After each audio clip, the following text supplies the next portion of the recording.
All right, let's get started. You guys can go ahead and turn your mics off because at any point in time you can hop in with questions or commentary or anything like that. This is a very interactive kind of meetup so that we can answer questions and dig into anything that you don't understand or maybe you want more clarity on. And tonight's topic is about the current research and mental health applications of microdosing. So I'm going to go ahead and introduce myself. I'm Jennifer. I am a facilitator of psychedelic assisted healing and microdosing and coaching. I have a background of running several entrepreneurial businesses. And in my journey, a couple of years ago, I actually had been very fulfilled in life, super successful. And then I realized that I had hit a wall and I really needed to dig into my self-discovery. So I did a psychedelic assisted journey and then did a microdosing protocol and started really doing some deep inner work to improve my life, to improve my life satisfaction, and to feel more fulfilled as a person. After that point, I started studying this to become a coach. And here we are today, 2 years later, almost 3 years later. And I've started Psily Coaching to help other people dig into their true authentic selves and learn to love the shit out of themselves. So without further ado, let's get started.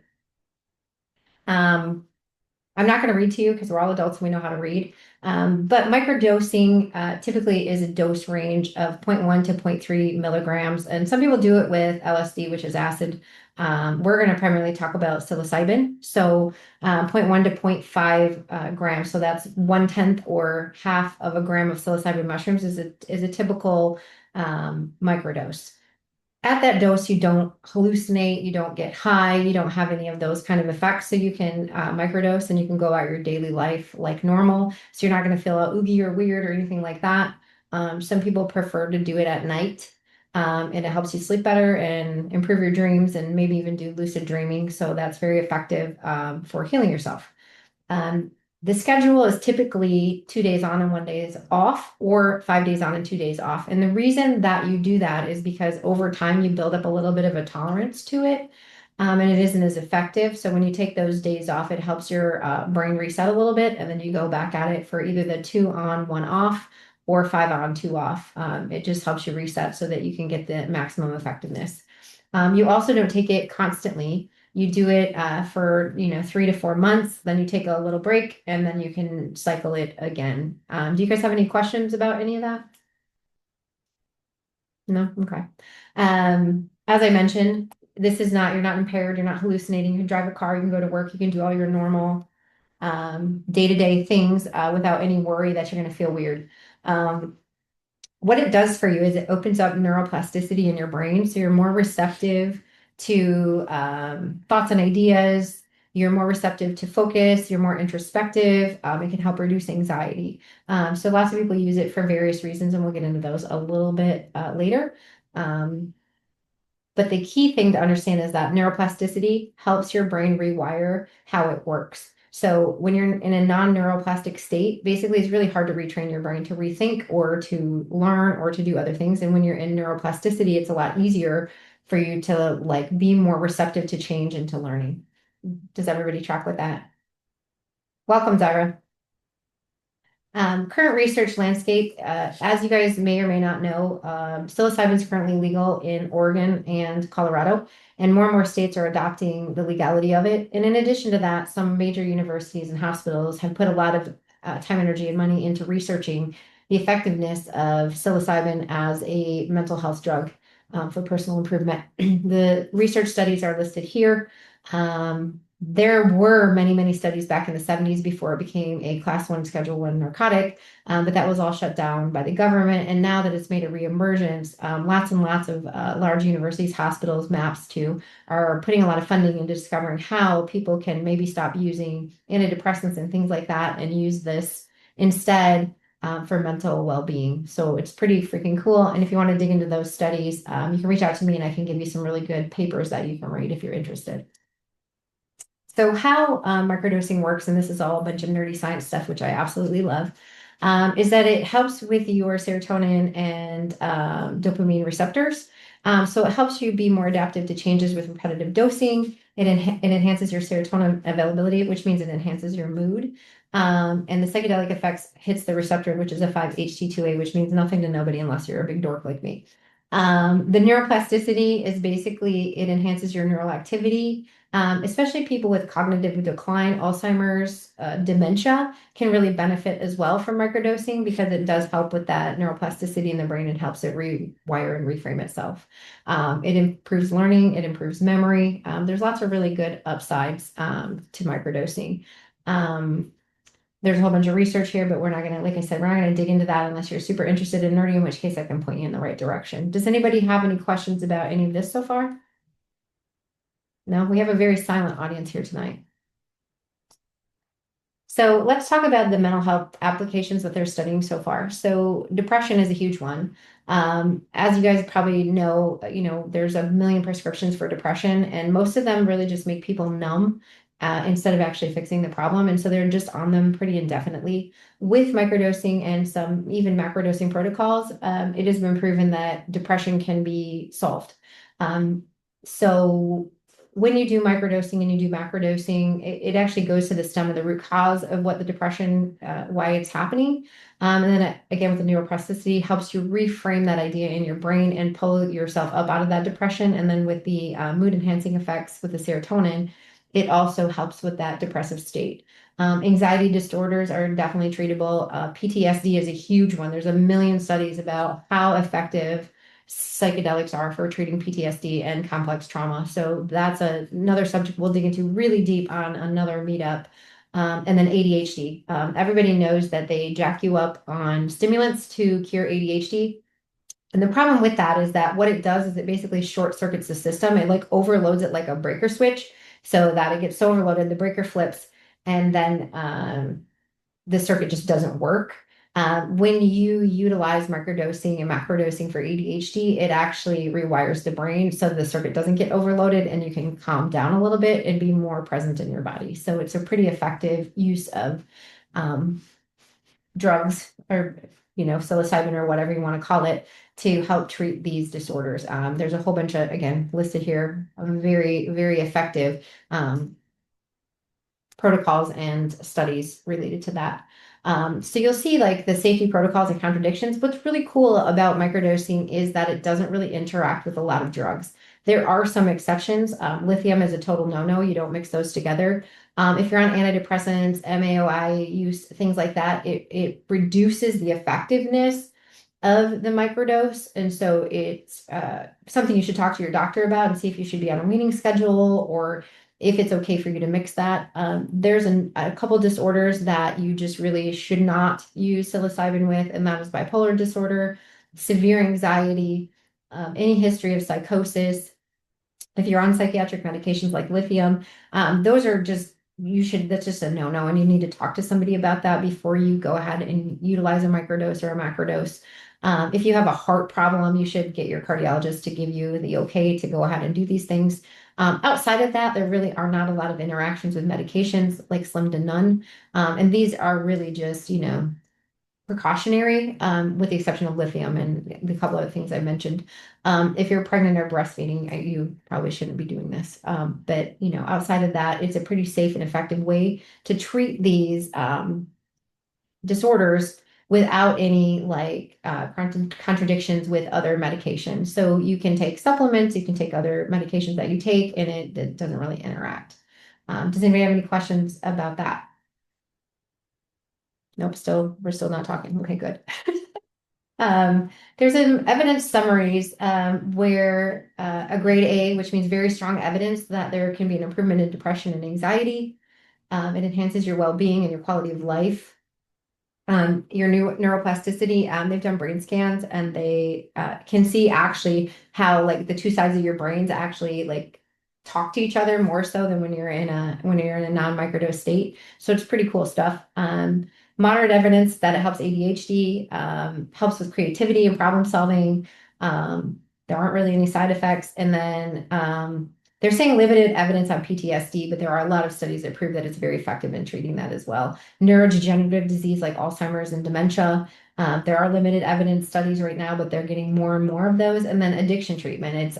They're working on some very effective papers where they're able to reduce addiction in people utilizing a microdose and macrodose protocol. So that's pretty awesome as well. We're hoping that there'll be approval in 5 to 10 years for these indications. We're hoping that this becomes more and more mainstream as it is right now. More and more states legalize it. And then it represents a very promising therapeutic approach for various mental health conditions. And what's promising about it is instead of band-aiding up the situation, it actually helps you effectively deal with it, so that you can actually remedy what's going on instead of just kind of running through life being numb, which who wants that? Um, I do discovery calls that are free. If you guys want to have a one-on-one or a personal phone call with me, if you want to talk about anything specific to you that's personal, you don't want to do it in a group setting, there's a QR code here. You can scan that. Goes directly to my calendar. You can book a call with me. There's no pressure, no sales pitch, anything like that. But if you just want to talk one-on-one about what you've got going on, if you think this is a good idea or anything like that, I am here for you. And then after that, if you decide if you want to work with me on this, we do 8 to 12 weeks at a time. So it's not a long-term commitment. And then we move forward.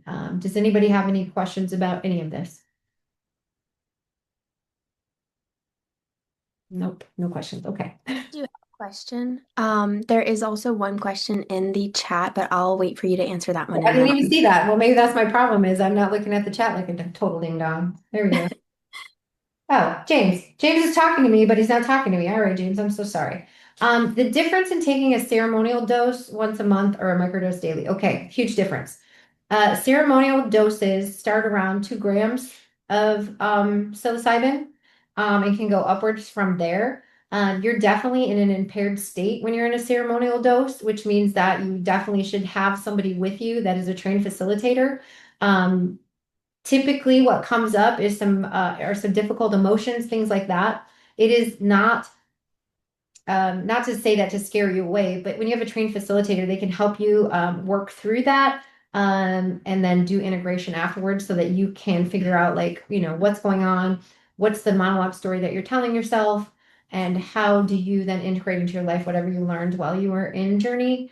A microdose is zero point 0.1 of a gram or 0.25 of a gram. So it's a very, very, very, very small piece compared to that. You're not in an impaired state, and you still are open to dealing with emotions. You're still open to dealing with triggers, things like that, but it isn't in the same way that you do in a large journey. In a large journey, it's like they say it's like 10 years of therapy in 10 hours.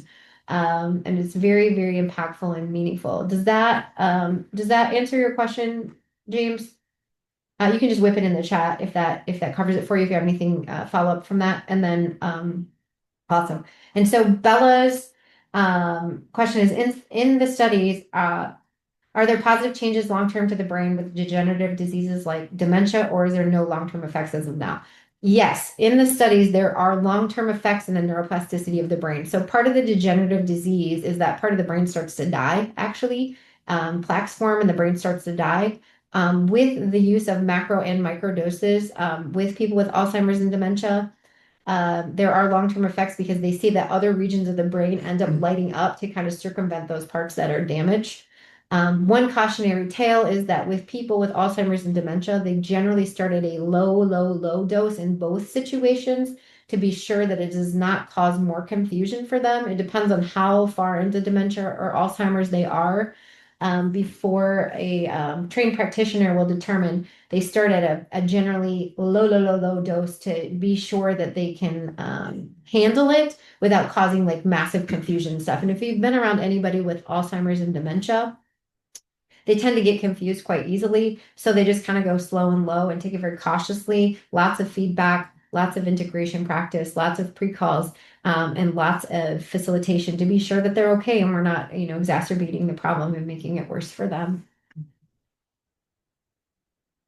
Does your age affect the results and effects? I would say between a 20-year-old and a 60-year-old, Bella, I wouldn't say age is a factor.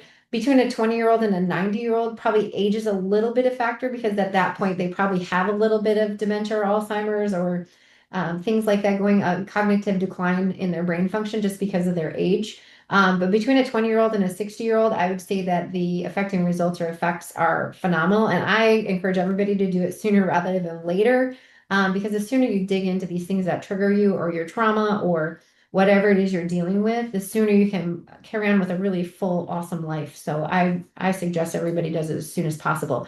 There are actually studies about using it on children that were severely abused or have PTSD about stuff, and it's very effective with children as well. I personally don't specialize in children, I specialize in adults, but there are caregivers that specialize in children, and it is life-changing.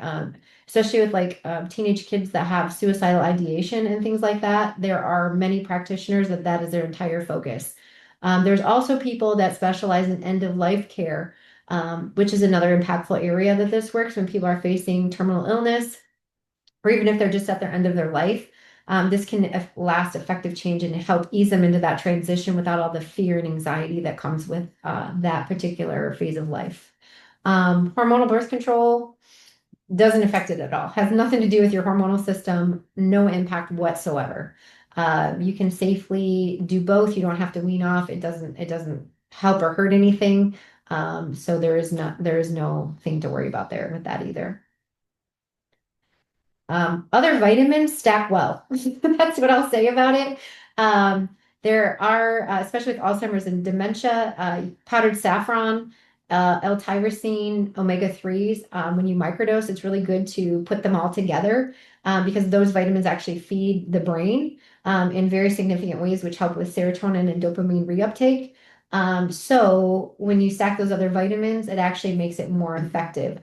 If you're in a large journey, there are other vitamins there you can stack with it that also make it more effective depending on what you're dealing with. So it's a very impactful way to get the maximum benefit is to stack it with some really high quality supplements. I do help with supplement plans. And I do put them together and you can put them in your microdose actually. If you work with a good microdose practitioner, they can actually make a specific microdose for you that contains some of these other things that are not psychoactive, but will help you have a better microdose experience. Yes, James, lion's mane does help, and that's one of the things that oftentimes are combined with microdose. Um, Lion's mane does not help with neuroplasticity itself. The psychoactive element is what does that, but lion's mane does help with cognitive function. It helps with brain decline. It actually helps with your overall general health. So does reishi mushrooms and cordyceps mushrooms and a couple other ones as well that are non-psychoactive. And with a good microdose protocol, they actually will probably suggest you combine some non-psychoactive mushrooms with some psychoactive ones and maybe some other supplements to Bella's point as well. Does that answer everything for you guys? Oh, yeah. Typical fears or hesitations. Yes. People, especially in Journey and the big dose, people always get a little bit of, the fidgety scares right before that. And we walk you through that. We do some pre-calls and some other things like that. So you're not like freaked out, but it's perfectly normal to be a little nervous and hesitant about that. Um, with microdosing, the biggest thing people get worried about is that they're going to take it and then they're going to be high at work or something, and it does not make you have any of the psychoactive effects. You'll just feel maybe a little happier, a little more relaxed, but it doesn't make you all screwed up. So you can drive and you can do normal stuff. There are lots and lots of factual and educational studies or research I could point you to if you want to reach out to me directly. I can send you a whole bunch of links. Our website will be live probably in the next week or so, and it will have a whole bunch of informational links as well, so you can go take a peek at those. But it is pretty normal, especially in the large macrodose, for people to get a little scared. And I'll tell you anecdotally from my own personal experience, we get really scared when we think, oh my God, I'm going to have to go deal with my emotions and I don't want to. And that was hard and it was very traumatic and, all these things. But when you actually go into the medicine and you face these things, and yes, it's hard. And yes, you probably end up crying, but it's like not as big of a deal as you make it out in your head. So you kind of freak your own self out. And so when you go in and you actually like have that good cry and all the things, then it's over with. You've dealt with it. You've reframed the story, you've dealt with the trauma, and then you can let it go. And it's a lot less painful than carrying that stuff around with you indefinitely into the future. So it's great stuff. Give us a sneak peek into how to mentally prepare for macro dosing and how I, as a guide, prepare. Okay. So microdosing, I'm not sure how to do it. I think it's just a personal decision. It's kind of like taking a vitamin. if there's other people in your life that may have something to say about it, you may want to have a, good conversation with them and explain to them why you're doing it or why you feel compelled if they are, against it or whatever. Outside of that, microdosing, I don't know that there's a lot to mentally prepare for other than understanding it doesn't screw you up. So it's just like a supplement that really helps your brain perform at its peak performance. Macrodosing, there is a whole slew of things we do in advance as a guide to prepare you for this. So we talk about integration in advance. We talk about journaling in advance. We talk about meditation practices in advance. We talk about how to prepare for the day of. We give you a protocol for what to eat and medications and all the things that you should do. So there's a lot of educational pieces that we distribute and give out leading up to the macrodosing journey so that you are as prepared as possible. And then if you get the jitters or you get a little worried, you can reach out to me directly and we can talk through those or if there's any concern, things like that. But there is a whole slew of educational pieces we give you so you know exactly what to expect, exactly, what's going to happen on a high level. Obviously, I can't tell you what's going to happen on a personal level because I'm not in your brain. I can tell you anecdotally what I've experienced. I will share that with you freely and openly at any point in time. And I do have other people who have done these journeys that you could speak to as well if you just want somebody besides the person here to talk to about that so they can share their experience as well. Any other questions, guys? Thank you for all those wonderful questions, Bella. That was very, very good stuff. James, is there anything else you would like to ask?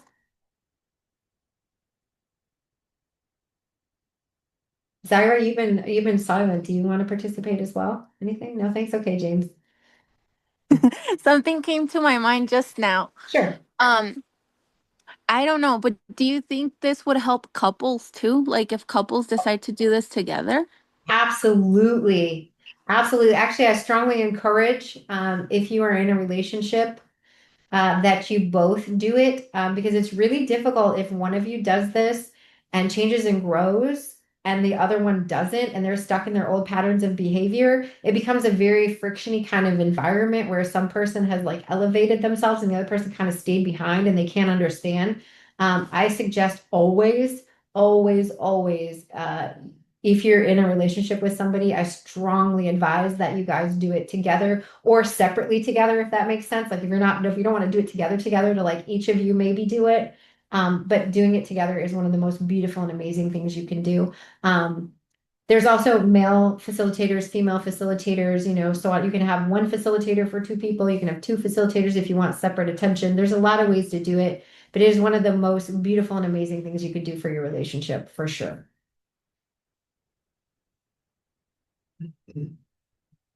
Did that answer your question, Zyra? Yeah, definitely. That's really cool.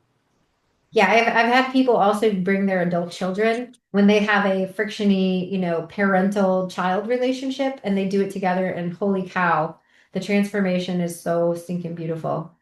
So beautiful. It's such a good way to like better understand yourself and others. Anything else, guys? Sorry, my nose itches.